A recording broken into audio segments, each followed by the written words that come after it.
Obama. But Joe Biden didn't ignore a subpoena to get those documents back like you did. And so that's the question. 1,850 boxes. But that's the question that investigators have, I think, is why you held on to those documents when you knew the federal government was seeking them and then had given you a subpoena to return them. Are you ready? Are you ready? Can I talk? Yeah, what's the answer? Do you mind? I would like for you to answer the question. Okay, it's very simple to answer. That's why I asked it. It's very simple to. You're a nasty person, I'll tell you. Speaking of New York, I want to ask you about a significant verdict that was reached yesterday. I know this is something you want to weigh in on as well. A Manhattan jury found that you sexually abused the writer E. Jean Carroll and defamed her. You've denied this. But what do you say to voters who say it disqualifies you from being president? Well, there aren't too many of them because my poll numbers just came out. They went up. Okay. I think I'm the only person in history who had a charge like that. And usually you leave office, you say, I'm sorry, but I'm going to back home. I'm back home to my family and everything. I'm going to be resigned. My poll numbers went up, and they went up with the other fake charge, too. Because what's happening is they're doing this for election interference. This woman, I don't know her. I never met her. I have no idea who she is.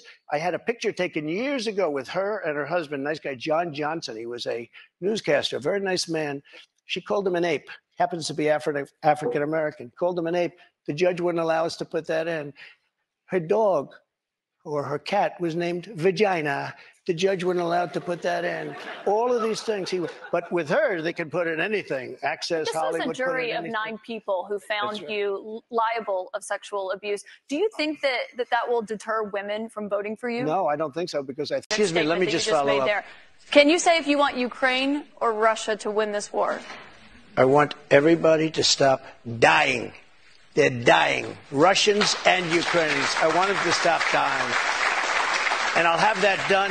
I'll have that done in 24 hours. I'll have it done. You need the power of the presidency to do it. But you won't say that you want Ukraine to win. You know what I'll say? I'll say this. I want Europe to put up more money because they're in for 20 billion. We're in for 170, and they should be. And they should equalize. They have plenty of money.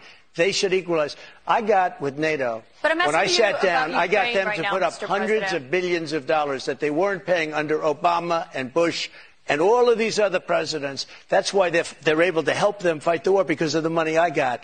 But I want Europe. What's happening in Ukraine, excuse me, I want Europe to put up more money because they're laughing at us. They think we're a bunch of jerks. We're spending $170 billion for faraway land, and they're right next door to that land, and they're in for 20.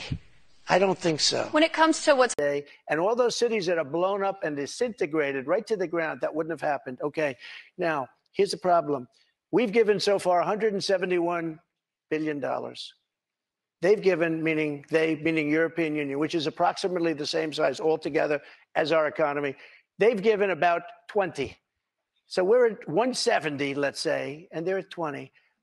You don't have to know too much about history to realize, or geography, to realize that they're a little bit more affected than we are, okay? So they've got to put up a lot more money because they're taking advantage of us like every other country did. That's why I ended NAFTA and replaced it with the USMCA, Mexico, But on Canada. this issue, Mr. President, I should know, I don't know any Democrats who have said they don't believe Putin would have invaded if you were president. But her question is, would you continue to give Ukraine money and weapons if you're elected? What's the answer? I have a very good relationship with President Zelensky because, as you know, he backed me up with the phony impeachment hoax #1 when he said the president didn't do anything wrong. So I happen to like.